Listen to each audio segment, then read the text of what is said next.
ఎంతమందికి అర్థమవుతుంది? మధ్యాహ్న కాల సమయం యేసు ప్రభు ఒక నాయకుడిగా ఉండి ఆయన శిష్యులను ఏర్పరచుకొని వారిని ప్రేమించి ఏం చేసింటే తెలుసా? ఆయన ఆస్తిలో సగభాగం ఇయ్యలేడు వాళ్ళకి, కానీ ఆయనకు దేవుడిచ్చిన అధికారాన్ని వాళ్ళకు కూడా ఇస్తున్నాడు. ఆమెన్. ఎలిజబెత్ అమ్మ, యేసుప్రభు ఏమిచ్చిండు శిష్యులకి? ఏమిచ్చి? దయ్యములు వెళ్ళగొట్టడానికి, రోగులను స్వస్థపరచడానికి, ప్రతి బంధకములో ఉన్న వారికి విడుదల ప్రకటించడానికి దేవుడు శిష్యులందరికీ కూడా అధికారాన్ని ఇచ్చినాడు. ఆ అధికారం కలిగి వీళ్ళు ప్రజల మధ్యలోకి వెళ్ళినారు. ప్రజల మధ్యలోకి వెళ్ళి ఈ లోకంలో ఉన్న ప్రజలకు ఉన్నటువంటి దయ్యాలను వెళ్ళగొడుతున్నారు, రోగులను స్వస్థపరుస్తున్నారు, అపవిత్ర ఆత్మలను కూడా పారదోలుతున్నారు, సంతోషిస్తున్నారు. ఆమెన్. అంత మట్టుకే పరిచర్య జరిగింది. కానీ శిష్యులు దేవుని యొక్క అధికారాన్ని పొందినప్పటికీ కొందరు దేవుణ్ణి ఎరగక ఉన్నారు. హల్లెలూయా. యేసు ప్రభుతోనే తిన్నారు, యేసు ప్రభుతోనే తిరిగినారు, యేసు ప్రభువునే వెంబడించినారు, యేసు ప్రభు బోధలన్నీ విన్నారు, కానీ ఎవ్వరు కూడా ఆ బోధలను గ్రహించలేకపోయినారు. ఆమెన్. అంటే జ్ఞానము లేక నశించిపోయినారు. హల్లెలూయా. శిష్యుల్లో దేవుణ్ణే అప్పచెప్పినాడు. ఆత్మీయ స్థితిలో ఏమీ ఎదగలేడు. డబ్బుని ప్రేమించినాడు యూదా. ఆమెన్. ఇస్కరియోతు యూదా డబ్బుని ప్రేమించినాడు. ఎంత యేసు ప్రభుతో తిరిగితే కూడా ఆయన యొక్క జీవితంలో మార్పు అనేది ఎందుకు లేదు అని అంటే ఆయన ఏమి నేర్చుకోలే. ఆమెన్. సంఘము కూడా ఏమి నేర్చుకోకపోతే నాయకుల నుండి వాళ్ళు ఎప్పటికి కూడా విశ్వాసులు శిష్యులుగా చేయబడరు. ఒకవేళ వాళ్ళు శిష్యులు అనుకున్నా కానీ వాళ్ళలో ఏమీ వాక్యము ఉండదు. సో యేసు ప్రభుత్వం తిరిగినంత మాత్రాన నేను అన్ని యేసు ప్రభు లాగానే చేస్తున్నాను అనడానికి వీలు లేదు. అయితే ఈ యేసు ప్రభు వారిని ఎక్కడికి పంపించినాడంటే తోడేళ్ల మధ్యలోకి పంపిస్తున్నాడు. నేను మిమ్మల్ని మనుషుల దగ్గరికి కాదు, ఇదిగో తోడేళ్ల మధ్యకు గొర్రెలను పంపినట్టు నేను మిమ్మను పంపుచున్నాను గనుక మీరు ఎట్లుండాలట? కమాన్ చదవండి. పాము వలె వివేకంగా ఉండాలట, పావురం వలె నిష్కపటంగా ఉండండి. పక్కలకు చెప్పండి, పాములాగా వివేకం కావాలి ఇప్పుడు అని చెప్పి.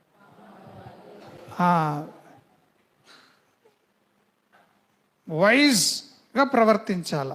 Be wise like a serpent. Amen. పాములాగా మనము వివేకం కలిగి ఉండాలి. ఒక నాయకుని కింద ఉన్నప్పుడు ఆ నాయకుడు చెప్తున్న మాట, మీరు పాముల్లాగా వివేకులై ఉండండి. భూమి మీదున్న జంతువులన్నిట్లో యుక్తి కలిగింది ఏదైనా ఉన్నదా అంటే అదేంటిది? పామే. పాముకు ఎటువంటి వివేకం ఉందో ఆ విధంగా మీరు కూడా పాముల వల్ల వివేకంగా ఉండాలా. లేకపోతే మనం ఏమవుతాం? నాశనం అయిపోతాం. యేసు ప్రిపేర్ చేస్తున్నాడు వాళ్ళని. ఆయనతో సేవలో తీసుకెళ్తలేడు, కానీ మీరే ఇద్దరిద్దరుగా సేవలో వెళ్ళండి అని పంపించాడు. ఆ సేవలో వెళ్తుంటే మీకు అక్కడ అన్ని బాగుండయి, మిమ్మల్ని తోడేళ్ల మధ్యలోకి పంపిస్తున్నాను కాబట్టి మీరు ఎట్లుండాలా? వివేకంతో ఉండండి, అలాగే నిష్కపటంగా ఉండండి. పావురం వల్ల ఎట్లుండాలట? నిష్కపటంగా ఉండండి అని నేర్పించాడు. ఇదే యేసు ప్రభుకి ఒక దినం వచ్చేసింది, ఆయన వెళ్ళిపోయే దినము వచ్చేసింది. హల్లెలూయా. ఆయన వెళ్ళిపోయే దినము వచ్చేసింది. వెళ్ళిపోయే దినం వచ్చేసినప్పుడు ఆయన ముందుగానే గ్రహించి శిష్యులను ప్రిపేర్ చేస్తూ ఉన్నాడు. ఏమని? నేను ఇప్పుడు వెళ్ళిపోతున్నాను, కానీ చాలా సంగతులు జరుగుతాయి. ఆమెన్. అందులో ఎక్కువగా భయపడ్డది ఏంటంటే అనేకులు యేసు నామ పేరిట వచ్చి అనేకులను మోసం చేస్తారంట. ఆమెన్. అనేకులు యేసు ప్రభు నామంను పెట్టుకొని అనేకులను ఏం చేస్తారట? మోసం చేస్తారు. ఆమెన్. సో ఆ విధంగా మోసపోకుండా ఉండడానికే, సంఘము బలంగా ఉండడానికి కొరకే బ్రతికినంత కాలము జాన్ వెస్లీ గారు కష్టపడ్డారు. ఆమెన్. ఆయన ఉన్నంత కాలము శిష్యులు ఎన్నిసార్లు అవివేకులుగా ప్రవర్తించినా యేసు ప్రభు వారిని చివరిదాకా ఏ విధంగా ప్రేమించిండో ఆ విధంగానే మరి జాన్ వెస్లీ గారు కూడా మరి కొన్నిసార్లు మనము అన్ని సరిగ్గా చేయలేకపోతాం. ఖచ్చితంగా ప్రతి ఒక్కరి జీవితంలో అన్ని సరిగ్గా చేసేది ఉండదు. మరి అయ్యగారి దగ్గర నేను కూడా ఉన్నాను, కానీ నా వలన తాను ఎన్నిసార్లు బాధపడ్డాడో నాకు తెలియదు. కానీ నేను నమ్ముతాను, నా విషయంలో కేవలము ఆ సంఘాన్ని నేను వదిలినప్పుడే బాధపడి ఉంటాడని నేను నమ్ముతున్నాను. అది తప్ప ఇంకెప్పుడు కూడా ఆయన బాధపడి ఉండడు. ఆమెన్. ఎంతమంది నమ్ముతున్నారు? నాయకుని దగ్గర నుంచి నేను విడిపోతాను, వెళ్ళిపోతాను, ప్రత్యేకంగా ఉంటానని ఎప్పుడు కూడా ఆయన అనుకోలేదు, నేను కూడా అనుకోలేదు. హల్లెలూయా. కానీ అక్కడనే ఉంటూ ఈ జీసస్ మీట్స్ పరిచర్య చేస్తూ ఉన్నప్పుడు చాలా అడ్డులు ఆటంకాలు మనుషుల వలన కలిగినవి. ఆమెన్. మరి ఏదేమైనప్పటికీ ఒక నాయకుడిని వెంబడించడం అనేది అంత ఈజీ కాదు. చాలా అబ్జర్వ్ చేయాలా, ఆయన ఏం చేస్తున్నాడు, ఎట్లా చేస్తున్నాడని శిష్యులు ఏం చేయాలా? గమనించాలా, నేర్చుకోవాలా. నేర్చుకున్నప్పుడే మనం ఆయనకు తగిన శిష్యులుగా మార్చబడతాం. నాయకులంటే అంత ఈజీ సంగతి కాదు. పౌలు నాయకత్వం వహించిన సంఘాలతోని మాట్లాడుతూ ఆయన అంటున్నాడు, నేను వెళ్ళిపోతున్నాను, నేను వెళ్ళిపోయినప్పుడు ఏమొస్తాయంటున్నాడు? నేను వెళ్ళిపోతున్నప్పుడు ఏమొస్తాయంటున్నాడు? తోడేళ్ళు వస్తాయంటున్నాడు పౌలు భక్తుడు. ఆమెన్. యేసు ప్రభు కూడా అదే చెప్తున్నాడు, నేను వెళ్ళిపోయిన తర్వాత సంఘానికి హింస వస్తుంది అంటున్నాడు. హల్లెలూయా. మరి గొప్ప దైవజనులు మన మధ్యలో నుంచి దేవుని సన్నిధికి వెళ్ళిపోయినప్పుడు వాళ్ళతో ఉన్న దేవుని కృప, దేవుని సన్నిధిని మనం కోల్పోతాం. ఆమెన్. వారు ఉన్నప్పుడే మనము దేవుని సన్నిధిలో గట్టిపడాలా, ఎగరడం నేర్చుకోవాలా. ఏం నేర్చుకోవాలా? మనం ఎగరడం నేర్చుకోవాలా, నడవడం నేర్చుకోవాలా, పరిగెత్తడం కూడా నేర్చుకోవాలి. అన్నీ నేర్చుకోవాలా సపోర్ట్ ఉన్నప్పుడు. హల్లెలూయా. అందుకే దీపం ఉండగానే ఇల్లు చక్కబెట్టుకోవాలి మనం. ఈ మధ్యాహ్న కాల సమయం అపొస్తలుడైన పౌలు చెప్తున్న మాటలు కూడా మనం విందాం. అపొస్తల కార్యములు తీసుకుందాం.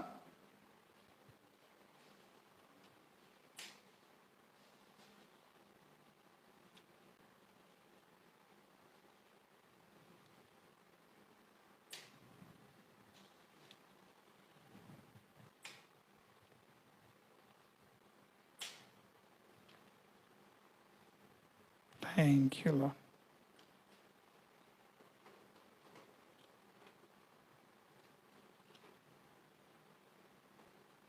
ఇరవైవ అధ్యాయం తీసుకుందాం. 28వ వచనాన్ని కేవలం ఈ సంగతిని జ్ఞాపకం చేద్దాం అనుకున్నాను. ఒక ఆత్మీయ కోణంలో ఏం జరుగుతుంది?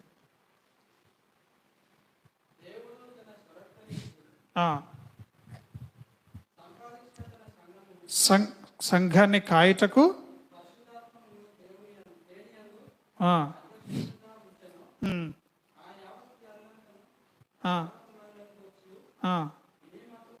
మీ మట్టుకు మిమ్మల్ని గూర్చి జాగ్రత్తగా ఉండండి. ఎట్లుండాలా? వివేకం కలిగి ఉండాలా, నిష్కపటంగా ఉండాలా. దేవుడు మీకు ఏ పని అప్పచెప్పిండో దాంట్లో మీరు నమ్మకంగా ఉండండి.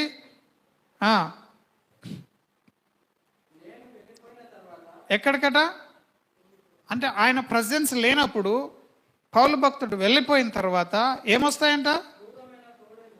క్రూరమైన తోడేళ్ళు మీలోనికి ప్రవేశిస్తాయంట. అది మనుషులే కావచ్చు, దయ్యాలే కావచ్చు, నష్టమే కావచ్చు, ఏదైనా కావచ్చు. ఆమెన్.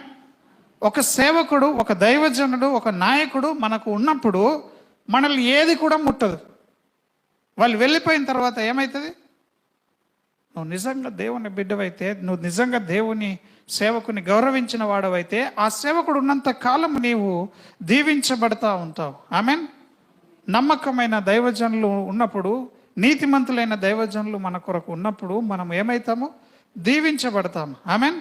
ఈ దినం మనము నీతిమంతుడైన జాన్ వెస్లీ గారిని జ్ఞాపకం చేసుకుంటున్నాం. కానీ దాని వెనకాలన్న సంగతి ఏంటంటే, జ్ఞాపకం చేసుకున్న ప్రతి ఒక్కరు, ఆయనను గుర్తు చేసుకున్న ప్రతి ఒక్కరు ఆశీర్వాదమే పొందుతారు. ఆమెన్. ఈ దినం ఈ సంఘం ఆశీర్వదించబడాలి అని అంటే నీతిమంతుడైనటువంటి మరి దైవజనుని జ్ఞాపకం చేసుకోవడం మనకు ఖచ్చితమైన జ్ఞాపకం చేస్తున్నాను. హల్లెలూయా. కానీ ఇక్కడ చెప్తున్నాడు వాక్యంలో పౌలు, నేను వెళ్ళిపోయిన తర్వాత ఏమొస్తాయంటున్నాడు? క్రూర మృగాలు వస్తాయి. అప్పుడు ఎవరి మధ్యలోకి యేసుప్రభు పంపాడు? తోడేళ్ల మధ్యలోకి పంపాడు. ఇప్పుడు సంఘంలోనికి ఏమొస్తున్నాయి? తోడేళ్ళు వస్తున్నాయి. అప్పుడు వెళ్ళిపోయినప్పుడు దేవుడు ఏం చెప్పాడు? వివేకంగా ఉండండి, పాముల్లాగా, మీకేం కాదు. పావురంలాగా నిష్కపటంగా ఉండండి. ఒకరి మీద ఒకరు కక్షలు, భేదములు, విమతములు పెట్టుకోకండి. తెలివితోనే, జ్ఞానముతోనే, వాక్య జ్ఞానంలో ఉండండి అని చెప్తున్నాడు దేవుడు. హల్లెలూయా. మరలా నేను మీకు జ్ఞాపకం చేస్తున్నాను. అప్పుడు ఇద్దరిద్దరిని తోడేళ్ల మధ్యలోకి పంపితే ఇప్పుడు సంఘంలోనికి ఏమొస్తున్నాయి అని చెప్తున్నాడు? తోడేళ్ళు వస్తున్నాయి. ఇప్పుడు సంఘం ఎట్లుండాలి? దేవుని యొక్క చిత్తాన్ని నెరవేర్చే సంఘంగా ఉండాలి. దేవుడు మనకి ఏమేం పని అప్పచెప్పిండో.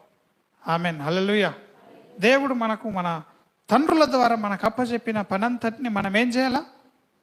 ముట్టించాలా. ఆమెన్. తుదముట్టించాలా. హల్లెలూయా. చివరి దాకా దాన్ని మనం కొనసాగించాల. ఒకవేళ నీవు జ్ఞానంతో కనుక మసులుకోకపోతే ఏమైపోతుందంటే, తోడేళ్ళు వస్తాయి, మనల్ని చీల్చి పారేస్తాయి. సంఘం అంతటిని ఏం చేస్తాయి? చీల్చేస్తాయి. హల్లెలూయా. జాగ్రత్తగా ఉండాల, జాగ్రత్తగా ఉండాల. వివేకం కలిగి ఎవడు ఉంటాడు అని అంటే ప్రార్థన చేసేవాడు. ప్రార్థన లేని వానికి భద్రత లేదు. పక్కలకు చెప్పండి, ప్రార్థన చేయని వాళ్ళకి భద్రత లేదని చెప్పి. మంచి స్థితిలో యథార్థంగా ప్రార్థించాల. మనం సంఘక్షేమం కొరకు ప్రార్థించాల, మనుషుల కొరకు ప్రార్థించాల. ఆమెన్. సో పౌలు భక్తుడు ఈ విధంగా చెప్తున్నాడు. యేసు ప్రభువు కూడా ఏమంటున్నాడంటే, నేను వెళ్ళిపోతున్నాను కానీ మిమ్మల్ని ఒంటరిగా విడిచిపెట్టునని పరిశుద్ధాత్మను మనకు అప్పచెప్పినాడు. ఆమెన్. ఒకళ్ళు ఎత్తపడుతున్నారంటే ఒకళ్ళు దింపబడుతున్నారు. ఆమెన్. ఒకళ్ళు ఎత్తబడుతుంటే ఇంకొకరు దింపబడుతున్నారు. హల్లెలూయా. మరి ఒక నాయకుడు ఎత్తబడ్డాడంటే ఇక్కడ ఇంకొకరిని దేవుడు వాడుకోవడము ప్రారంభించినాడు. హల్లెలూయా. నమ్ముతారా ఈ మాటలు? ఖచ్చితంగా అదే జరుగుతుంది. పౌలు భక్తుడు వెళ్ళిపోతున్నా అంటున్నాడు. తిమోతిని సిద్ధపాటు చేస్తూ ఉన్నాడు. ఏలియా నన్ను చంపేయని, నేను వెళ్ళిపోతానని అన్నాడు. దేవుడు ఏలియాని తీసుకొని ఎలీషాని సిద్ధపాటు చేసినాడు. హల్లెలూయా.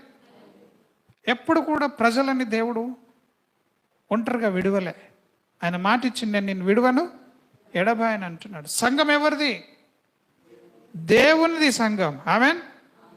సంఘము దేవునిది, దేవుడు దాన్ని కాస్తాడు. కానీ మేకలు దేవునివి కావు, గొర్రెలు మాత్రమే. ఆమెన్. ఏ సంఘం అయితే దేవుని ఎదుట తగ్గింపు స్వభావం ఉంటుందో ఆ సంఘాన్ని దేవుడే కాస్తాడు. హల్లెలూయా.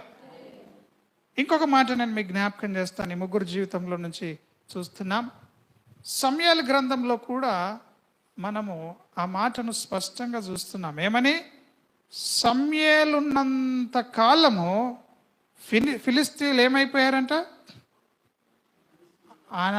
అణచివేయబడ్డారు. ఆమెన్. వాళ్ళందరూ అణచివేయబడ్డారంటే దాని అర్థం తొక్కివేయబడ్డారు అన్నట్టు.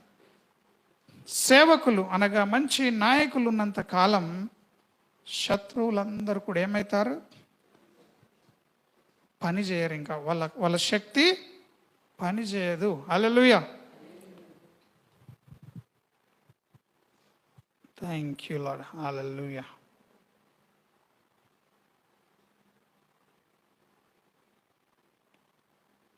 సమూయేలు ఏం చేశాడంటే ఇశ్రాయేళ్లకు చక్కటి న్యాయాధిపతిగా ఉన్నాడు. ఆమేన్. అంతేకాకుండా సమూయేలు ఉన్నంత కాలము ఈ యొక్క ఫిలిస్తీన్లు ఏమైపోయారంట? అణచివేయబడ్డారు. హల్లెలూయా. ఎప్పుడైతే సమూయేలు నిద్రించినాడో అప్పుడు మరలా ఫిలిస్తీన్లందరూ కూడా ఇశ్రాయేలును ఏం చేశారు?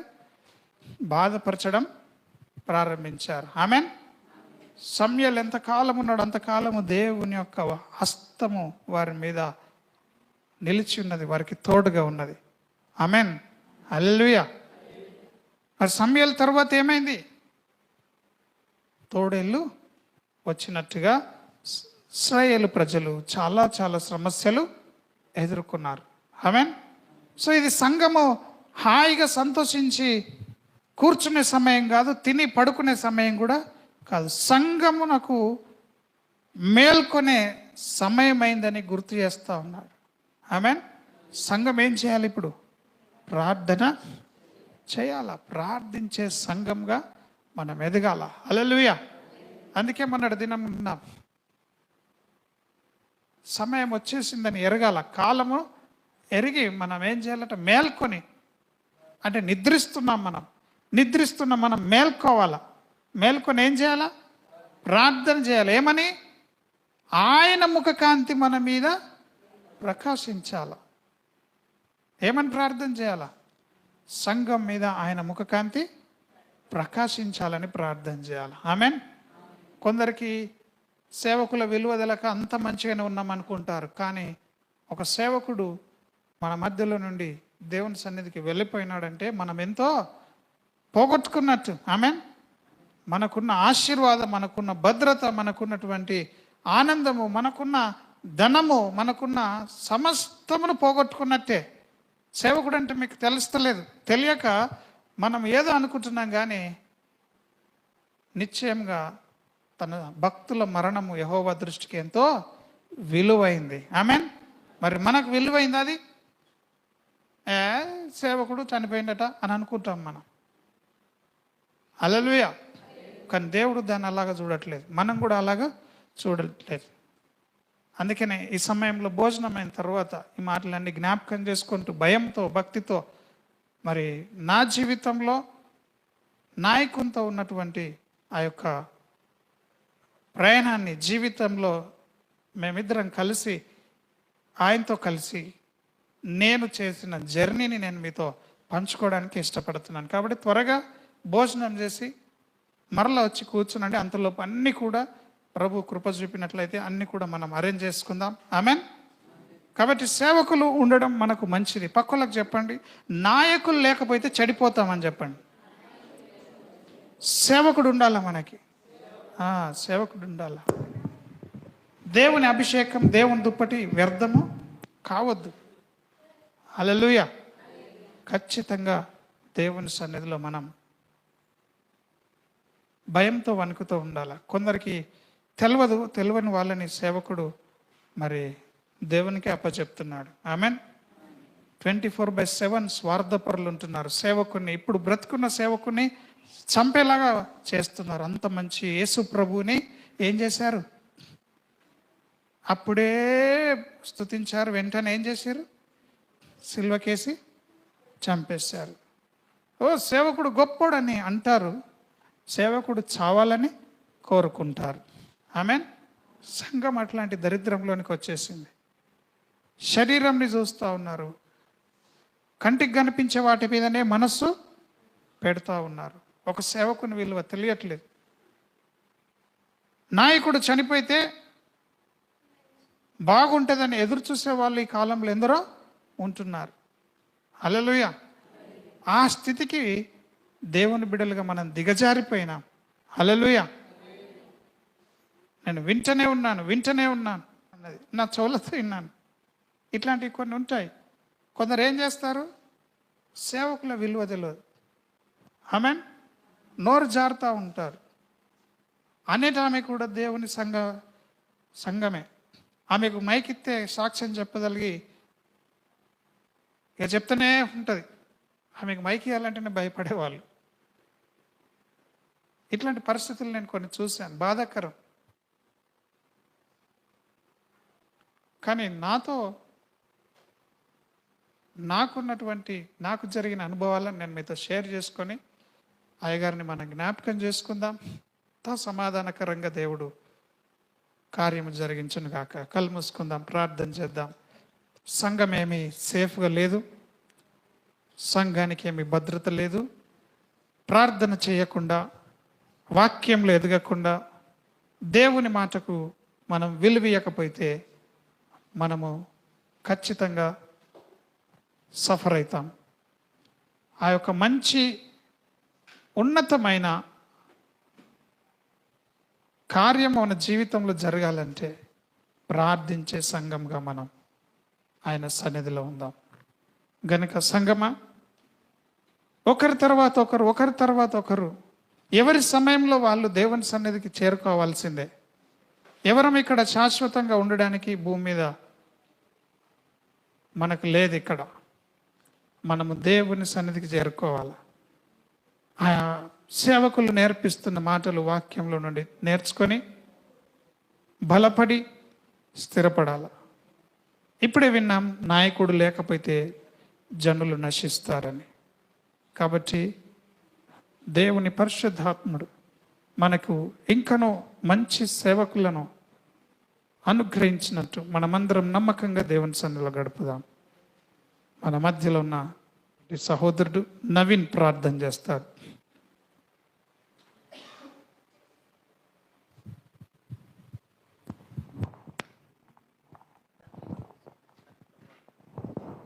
అందరినీ దయచేసినందుకు నీకు వందనములు చెల్లించుకుంటున్నాం ప్రభువా. తండ్రి, నీతిమంతుడైన సేవకుని నీ దరికి చేర్చుకున్నావు తండ్రి. కృతజ్ఞత ప్రార్థన తల్లి, చక్కగా జరిపించినందుకు నీకు వందనములు చెల్లించుకుంటున్నాం తండ్రి. జాన్వేస్లయ్య తండ్రి, ఎంతో ఘనంగా నీ సేవలో వాడుకోబడిన తండ్రి. అసలు సేవకులు ఇంకా ఈ లోకంలో ముందుకు కొనసాగాల, అలాంటి సేవకులు తయారు కావాలని అడిగి వేడుకుంటున్నాం తండ్రి. ఆమేన్.